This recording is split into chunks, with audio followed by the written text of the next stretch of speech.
I want to welcome you back to the next installment of our study of the background of the New Testament. We've worked our way through a lot of Bible history as well as history of the intertestamental period, that time frame between the end of the Old Testament and the beginning of the New. That's where we're at right now, and we're tracing that part of the story. Although there's very little biblical references to those 400 years. Occasionally there would be some prophecies involving that. Most of all, we're relying on other historians of the time to kind of fill in the gap. We worked our way last class period to what we refer to as the Maccabean Revolt. And that basically involves the story of a Jewish family in the time of the Seleucid Empire's rule over Judah and Jerusalem, part of the Grecian Empire that was divided up into those four generals of Alexander. And a general named Antiochus IV Epiphanes caused a great deal of consternation among faithful Jews of the time. He desecrated the temple in Jerusalem, was imposing some rules on the Jewish people that, at least for a faithful Jew, were, impossible for them to follow without compromising their faith. And as we studied in that class, due to that pressure, there was one family in an outlying area around Jerusalem that stood up and finally said enough was enough. That was an elderly man named Mattathias, and he and his sons led an uprising against the Seleucid Empire. And through Mattathias' son Judas, who came to be known as Judas Maccabeus or Judas the Hammer, they were able to push back against the Seleucids and gain control once again of Jerusalem and the temple area. Of course, after a while, they were able to rededicate the temple to the service of God instead of to a foreign idol, as Antiochus had put there. As part of what we discussed involving Judas the Maccabean, he was the one that really became the prototype of what we know of as the messianic expectation in New Testament times. We talked often before about, in the Old Testament, the references to this coming Messiah, and there were varying ideas of who that would be and what he would look like. But Judas, because of his military prowess and his ability to throw off, the oppressive Syrian regime, a Seleucid regime in many ways that wasn't over by any stretch. We'll see that yet in this class period. But anyway, he became, in the minds of many Jews, just what the Messiah was they were looking for. I just want to share a few verses from the New Testament that kind of emphasize this militaristic ideology that they had in view of the Messiah. We see it happen in the life of Jesus in places like John chapter 6. In the early verses of John chapter 6, Jesus, of course, feeds a large crowd of people with just a handful of fish and bread. And that, of course, catches the attention of the people. And they begin to think, this is the kind of person we need to lead us. And in John chapter 6 and verse 15, it says, "So Jesus, perceiving that they were intending to come and take him by force to make him king, withdrew to the mountain by himself alone." So in the minds of those people who experienced that miracle of Jesus, they thought, this is just the kind of Messiah we need. What an advantage it would be in our efforts to throw off the Seleucid or the Roman, by the time of Jesus, the Roman oppression would be to have this king, this Messiah who can produce food for an army just at his beck and call. And then you get to places like Luke chapter 24. Luke chapter 24, and even among the closest followers of Jesus, there was still a misunderstanding about the type of Messiah Jesus had come to be. Luke chapter 24, we'll start reading in verse 19 and go through verse 21. Jesus here has encountered a couple of disciples after his death, burial, and resurrection, and they don't know who they're talking to initially, but he engages them in conversation as they make their way on the road to Emmaus. And starting in verse 19, it says, "And he said to them, 'What things?'" And they're in context, they were, well, verse 18 says, one of them named Cleopas answered and said to him, are you the only one visiting Jerusalem and unaware of the things which have happened here in these days? And Jesus says, what things? And they said to him, the things about Jesus the Nazarene, who was a prophet, mighty indeed in word in the sight of God and all the people, and how the chief priests and our rulers delivered him to the sentence of death and crucified him. Notice what they say in verse 21, but we were hoping that it was he who was going to redeem Israel. Indeed, besides all of this, it is the third day since these things have happened.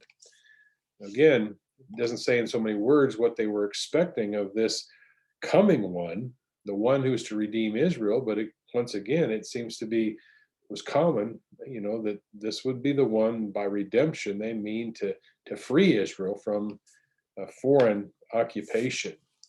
Then in Acts as well, right away in the first chapter of the book of Acts, we find Jesus with his apostles just as he's preparing to ascend back to the Father. And notice what is said there. Acts chapter 1, verses 4 through 6. It says, gathering them together, he commanded them not to leave Jerusalem, but to wait for what the Father had promised, which, he said, you have heard of from me. And of course, that's the promise of the Holy Spirit, we realize later. He says, for John baptized with water, but you will be baptized with the Holy Spirit not many days from now. So when they had come together, they were asking him, or Jesus, saying, Lord, is it this time you're restoring the kingdom to Israel? And you find that militaristic undertones there as well. Then you get to chapter 5 of Acts. Acts chapter 5, verses 33 through 39. Read those words. Acts 5, 33 through 39. This is, of course, following the arrest and imprisonment of some of the apostles who were preaching the gospel. Peter makes a bold stand. Peter and the apostles in verse 29 says, we must obey God rather than men. And of course, they're ready to kill them at this point. In fact, verse 33 of Acts 5 says, but when they heard this, they were cut to the quick and intended to kill them. But a Pharisee named Gamaliel, a teacher of the law, respected by all the people, stood up in the council and gave orders to put the men outside for a short time. And he said to them, men of Israel, take care what you propose to do to these men. For some time ago, Theudas rose up, claiming to be somebody, and a group of about 400 men joined up with him. But he was killed, and all who followed him were dispersed, and it came to nothing. After this man, Judas of Galilee rose up in the days of the census and drew away some people after him, and he too perished, and all those who followed him were scattered. So in the present case, I say to you, stay away from these men and let them alone, for if this plan or action is of men, it will be overthrown, but if it is of God, you will not be able to overthrow them, or else you may even be found to be fighting against God. So this just reveals the fact that there were several so-called messiahs that rose up and gathered a following. And the reason they were able to do that was because of this type of expectation, this messianic expectation of a military leader, someone to follow into battle. And Gamaliel here, in a wise bit of counsel, says, you know what, be careful what you're doing here. And as he says, if this is of men, just like these others he listed, it'll come to naught. But if it does turn out to be of God, then you don't want to be on the wrong side of things then. So once again, Judas became kind of the prototype of this type of militaristic leader that they were looking for. In today's lesson, we're going to focus primarily on what's referred to as the Hasmonean dynasty. And I want to begin with a short paragraph that kind of describes it in totality, and then we'll look at the various pieces of that. The Hasmonean dynasty was a ruling dynasty of Judea and the surrounding regions from around 140 BC to 37 BC. Between 140 and 116 BC, this Hasmonean dynasty ruled Judea semi-autonomously from the Seleucid Empire, and that's important to note here. During this particular time, the yoke of Seleucid or Grecian influence hadn't been totally thrown off. Yes, the Jews had reestablished the temple and the surrounding area around Jerusalem. They'd pushed back the Seleucid forces, but they weren't totally free from it yet.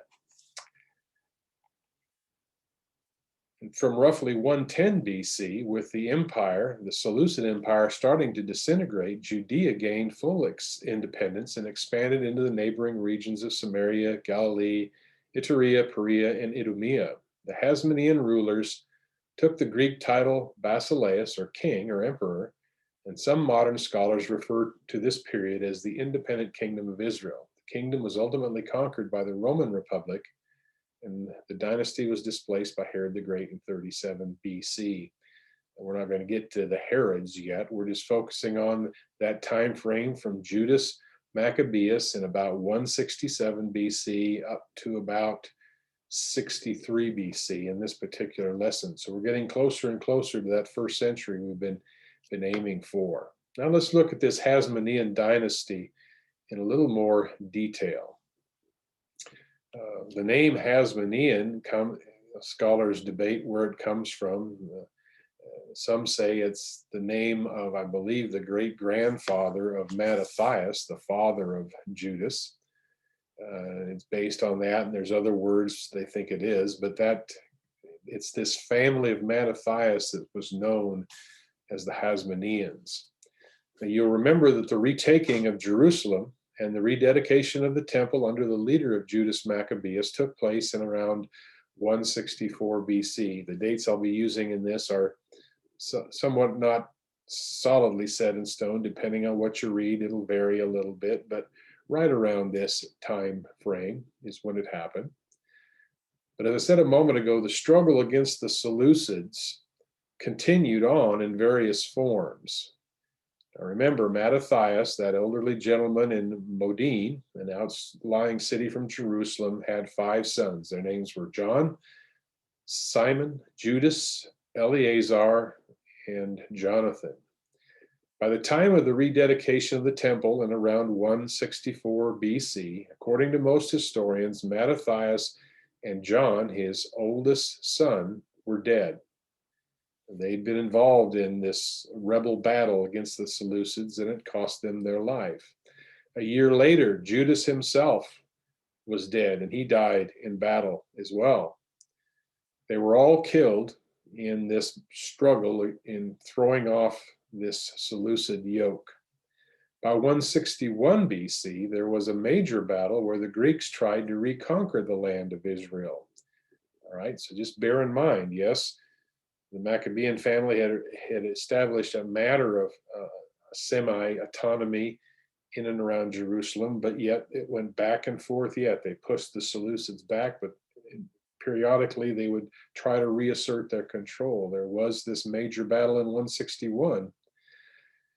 And in that battle, another son of Mattathias was killed, a man named the son named Eleazar. And some historians record that Eleazar was killed when an elephant he attacked and wounded fell and crushed him. By 159 BC, the only 2 surviving Maccabees, or sons of Mattathias, were Jonathan and Simon, 2 of the 5. Jonathan was appointed high priest, but he did not assume the mantle of kingship. Even though the Greeks were defeated militarily by and large, they now tried to undermine the Jewish government through assassination plots and pitting Jew versus Jew. So this ongoing struggle, not so much by 159, the open warfare, but now it's a little more under the scenes, as we say. In fact, Jonathan here, the one who came to be viewed as high priest, was invited to a banquet by people he trusted. There he was captured, turned over to the Greeks or Seleucids, and held for ransom, demanding the Jews to give up certain cities and allow the Greeks to enter Jerusalem to reestablish a foothold there. The Jews steadfastly refused, and Jonathan was publicly executed despite the efforts of his brother Simon to save him. So now the only one of the 5 boys of Mattathias left alive is this Simon. He's the last survivor of the family, and he became the founder of what became known as the Hasmonean dynasty, beginning in around 142 BC, somewhere right around that. So this lone surviving son establishes what is officially referred to as this Hasmonean dynasty. So it's been roughly 10, 12 years since the retaking of the temple and the retaking of Jerusalem and the rededication of the temple. Simon assumed leadership, receiving the double office of high priest and prince of Israel. The leadership of the Hasmoneans was established by a resolution adopted in 141 BC at a large assembly of the priests and the people and the elders of the land, to the effect that Simon should be their leader and high priest forever until there should arise a faithful prophet. You read that in the book of 1 Maccabees, chapter 14, verse 41. Ironically, the election of Simon was performed in Hellenistic fashion. We've talked about this battle between, the Hellenistic culture. The Roman Senate accorded the new dynasty recognition in 139 BC when Simon sent a delegation to Rome. As I mentioned before, Rome becomes a player in this drama. It's been the Seleucids that exerted control over Jerusalem, but by this time in the intertestamental period, their authority is beginning to wane. It's still there, and the Jews and the Seleucids are battling, but Rome is the up-and-coming power at this time. And Simon, again, seeks to have Rome recognize his dynasty there in Jerusalem. Simon led the people, the Jewish people, in peace and prosperity until February 135 BC, when he was assassinated at the instigation of his son-in-law, Ptolemy, who had been named governor of the region by the Seleucids. So again, you see the intrigue here, attacking Simon, not militarily, but through his own family. Simon's eldest sons, Mattathias and Judah, were also murdered. And one thing I was noticed as I was preparing for this is just history keeps repeating itself, even among God's own covenant people at this time in history. They rise to power, and in some ways you see the corruption that starts to invade and intrigue and murder and assassination. It all comes in the corridors of power. So while although Simon was pretty well loved by the Jewish people, excuse me, for his leadership, he did make a few blunders along the way. Simon was not only the king, but after his brother Jonathan's death, the high priest as well. So he started to meld the two offices. This dual role signified a major historical change and not necessarily a positive one. The leading rabbis of his day told him in a nice way that a king of Israel had to come from the tribe of Judah, as the verse says in Genesis 49, verse 10, the staff shall not depart from Judah. Nevertheless, there was clearly no better man at that time to be their leader or king. One source I read said that Jewish law at that time allowed for what's referred to as an emergency decree, which is a temporary suspension of the law under certain limited circumstances. Both king and court felt that this was such a circumstance. The threat of the Greeks were very real. Still, this was one of, I think, the blunders of Simon, that he tried to meld the offices which should have been kept separate. Yes, one would come along eventually, this Messiah who would be king and priest, but that wasn't for Simon to hold. Simon also made some other mistakes along the way. History records that his efforts to make an alliance with Rome, although at the time seemed like the thing to do, turned out to be wrong or troubling for Judah. Rome, of course, was the up-and-coming empire at the time. The Romans were interested in this alliance as well because it allowed them to have a counterbalance against the Greeks that they were battling, to provide them a base for their legions in the Middle East. Indeed, the Romans deployed the 10th Legion to the land of Israel, which would be infamous for its anti-Jewish sentiments and cruelty. And eventually it was the primary army the Romans used later to destroy the temple and slaughter the populace. So this tended to backfire. Simon invited this alliance and it came back to haunt him.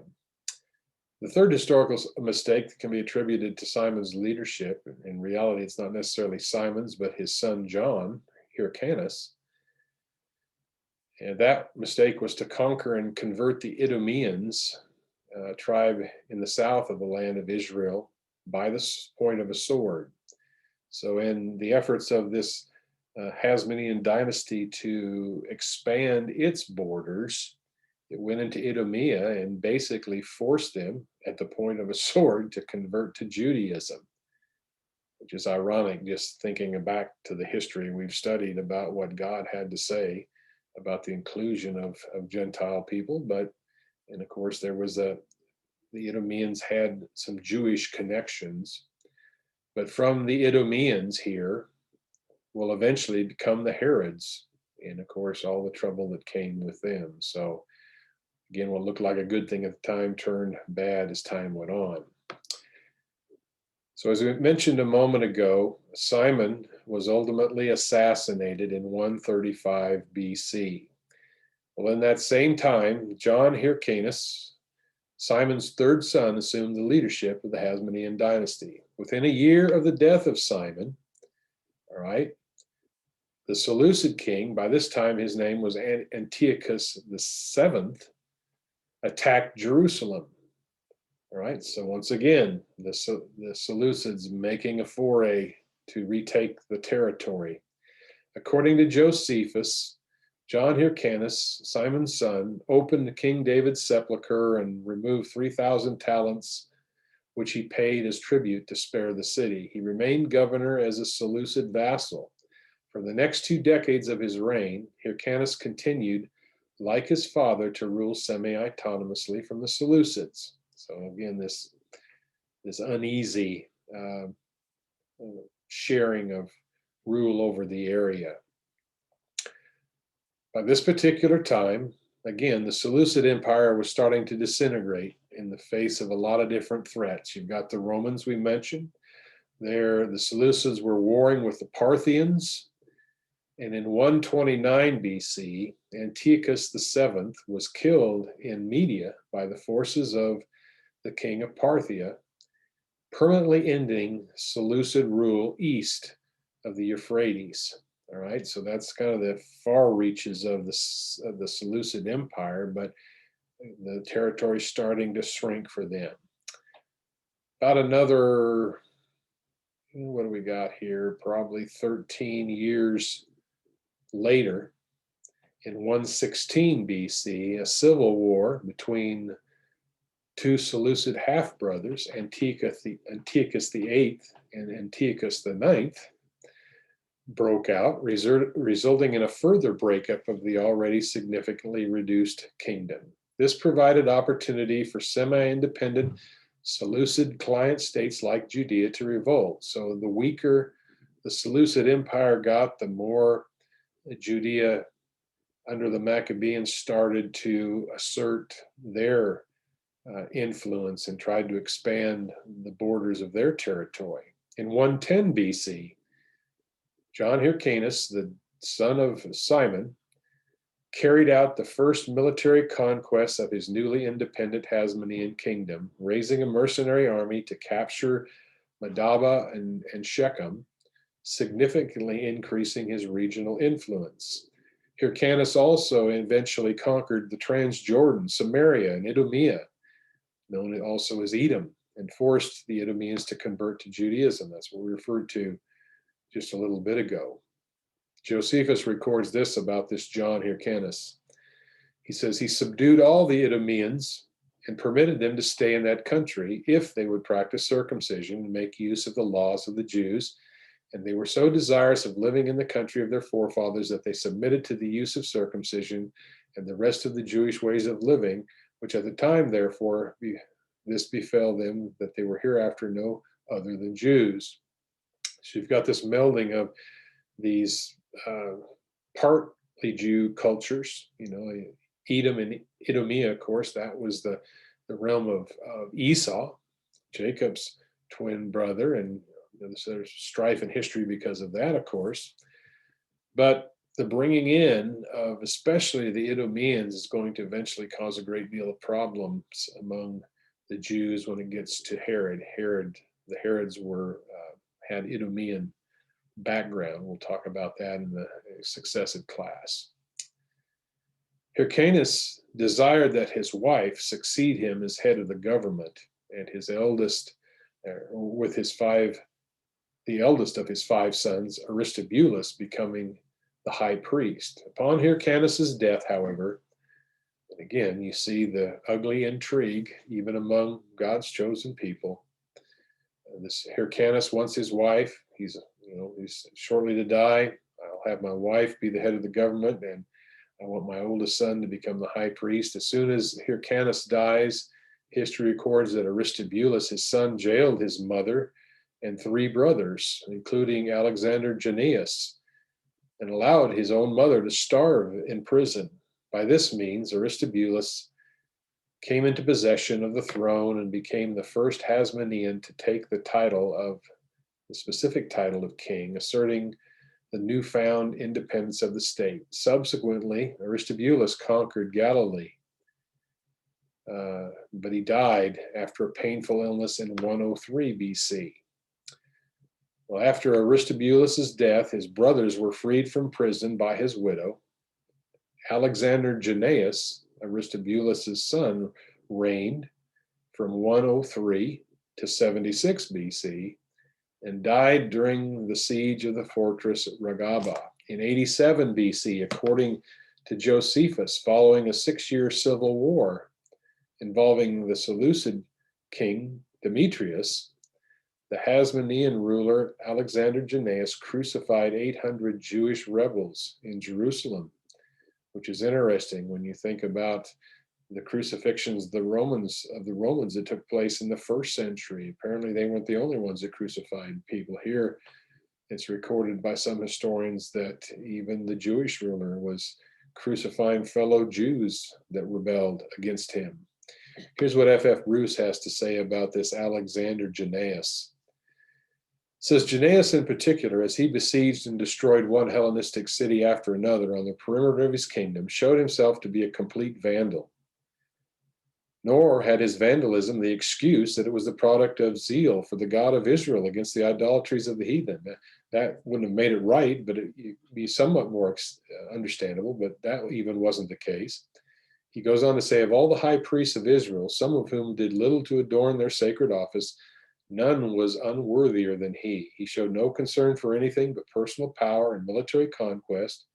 In his unquenchable thirst for this way of life, he hazarded his nation's independence more than once, exhausted the national wealth, and forfeited the respect and goodwill of the best elements in his nation.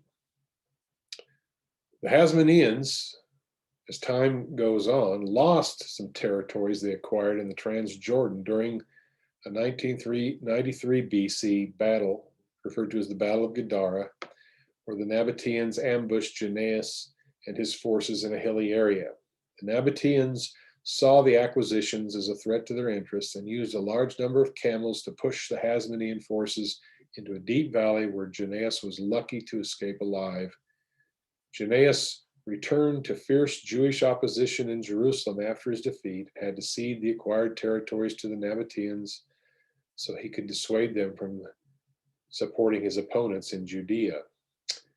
Alexander Jannaeus here was followed by his wife Salome, who reigned from 76 to 67 BC.